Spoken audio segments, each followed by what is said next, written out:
이변은 없었습니다. 올해 국내 주식 부자 1위 역시나 이재용 삼성전자 회장이었습니다. 2위와요 무려 12조의 격차. 그야말로 부동의 1위였지만 사실 이 자리를 또 굳힌 게 얼마 되지 않았다고 합니다. 한번 짚어보죠. 자, 주식으로 23조나 되는 가치를 들고 있다. 이게 사실 상상도 안 되는 어마어마한 금액이긴 합니다만. 심지어 1년 새 이게 11조 원이나 는 거라고 합니다. 그러면 대체 삼성전자 말고 또 뭘 가지고 있길래 이렇게 상승률이 어마어마합니까? 삼성물산과 삼성생명이었습니다. 11조 원을 좀 들여다보면 네. 사실은 삼성전자가 반 이상을 차지해요. 오른 11조 원에서 5조 한 2천억 원 정도가 삼성전자가 오른 겁니다. 그런데 삼성물산도 만만치 않았습니다. 삼성물산이 오른 건 4조 5,468억 원이 올랐고요. 또 삼성생명도 1조 2,569억 원으로 총 11조 원이 삼성전자, 삼성물산, 삼성생명이었습니다. 그렇군요. 자, 그런데 이 1위 자리가 뺏긴 적이 있었어요? 네, 올해 3월에 벌어졌던 일인데요. 네. 사실 뺏겼다, 그럼 누구냐라고 봤을 때 지금은 격차가 10조 원 이상 벌어진 바로 2위를 기록했던 조정호 메리츠 금융지주 회장에게 한때 이재용 회장이 1위 자리를 내주기도 했습니다. 그렇군요. 그 이유가 뭐냐면요, 메리츠 금융지주 같은 경우에는 뭐 기업 활동으로 번 돈을 가지고 자사주를 소각한다거나 아니면 배당을 많이 하는 방식으로 이른바 주주환원 정책을 예전부터 폈던 회사입니다. 우리가 24년을 생각해 보시면요, 네. 그때 국장 탈출은 지능순 이러면서 국내에 있는 대부분의 기업, 삼성전자를 비롯해서요, 주가가 떨어졌었거든요. 그런데 메리츠 금융지주의 경우에는 24년 기준으로 5만 원 하던 주가가 10만 원을 돌파하는 등 2배 이상 올랐습니다.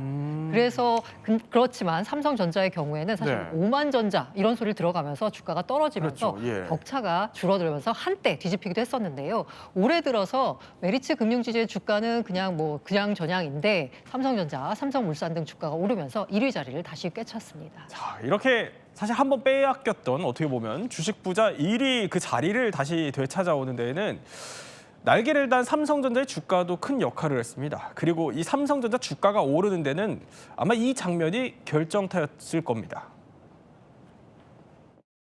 These are my G-Mag buddies. 오늘 제가 여기 오게 된 것도 엔비디아가 삼성의 중요한 고객이고 우리 친구 랜스틴이 제 친구라서 왔습니다. 제가 좀 생긴 거는 들어 보여도 두 분 다 저희 형님이시고요. 감사합니다. 근데 왜 이렇게 아이폰이 많아요? 자, 그런데 고란 기자, 그 설명해 주신 것처럼 2월 달쯤이었나요? 그때 5만 전자까지 내려가서 저점 찍었었고 이제 6만 전자까지 겨우 오른 게 저희가 찾아보니까 5달쯤 전이더라고요. 그런데 이재용 회장이 이렇게 올 한 해 종횡무진을 하면서 10만 전자 고지까지 끌어올렸다 이런 평가가 나와요. 그러면은 지금 삼성전자 주가는 어느 정도입니까? 지금 삼성전자는 얼마 전에 11만 3,400원으로 최고가를 경신했고요. 오늘도 11만 원 선을 지켰습니다. 그렇군요. 그러니까 예. 많은 분들이 원하는 11만 전자. 그래서 지금 삼성전자의 현 상황은 물린 사람이 거의 없다라고 보시면 될 것 같아요. 네.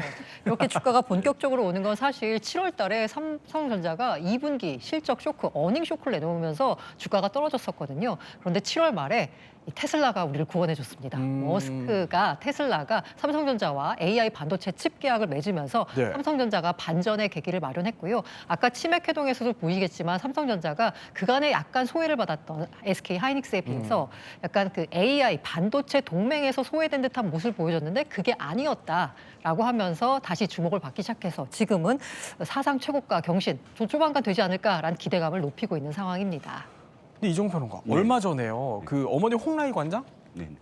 이재용 회장한테 그 삼성물산 주식 전량 이거 증여하겠다 이렇게 밝혔었잖아요. 아마 네. 전화를 결정한 걸로 또 알려졌었는데 네.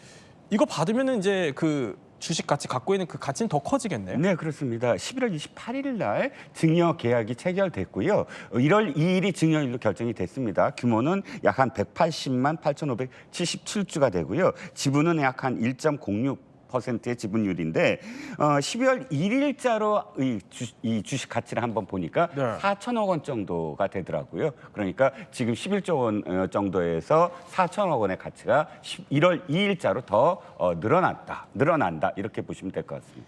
그렇군요. 자, 근데 살펴보니까 주식 부 상위 5명 가운데 4명이 삼성가예요?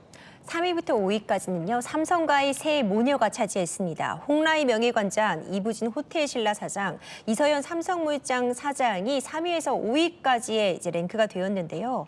이들은 이제 상속세 등 처리할 때문에 주식을 대량 매도를 했음에도 불구하고 주가 상승 효과로 인해서 지분 가치가 약 4조 원 정도씩 증가를 했습니다. 그러면 우리가 랭킹 얘기를 하고 있으니까 시선을 조금 더 넓혀보죠. 넓혀보니까 이 사람들이 있어요. BTS 멤버 3명이 이번에 주식 부호 명단에 이름을 올렸어요. 그런데 나이가 30대 이하예요? 아, 네. 지금 BTS 멤버 가운데 B 30세, 지민 30세, 전국 28세인데요. 예. 30세 이하 상장사 주식부 상위 100위 명단에 포함이 됐습니다. 그러면 이분들은 왜 포함이 됐고 다른 분들은 왜 빠졌을까 궁금하실 텐데. 그렇네요. 네네. 2020년에 그 하이브가 상장할 당시에 사실 하이브 방시혁 의장이 자기가 갖고 있었던 지분의 일부를 멤버들에게 골고루 나눠줬습니다. 네. 그래서 1인당 한 6만 8천 주씩 받았거든요. 그런데 멤버들 가운데 일부는 뭐 돈이 필요했겠죠. 장내 매도를 통해 가지고 수익화를 했고요. 그런데 말씀드린 비쥐민 정국은 증여받은 물량을 그대로 들고 있어서 하이브 주가가 증여받을 때보다 또 많이 올랐거든요. 그러면서 주식 부호 상위 100위에 드는 기염을 토하기도 했습니다. 그렇군요. 자,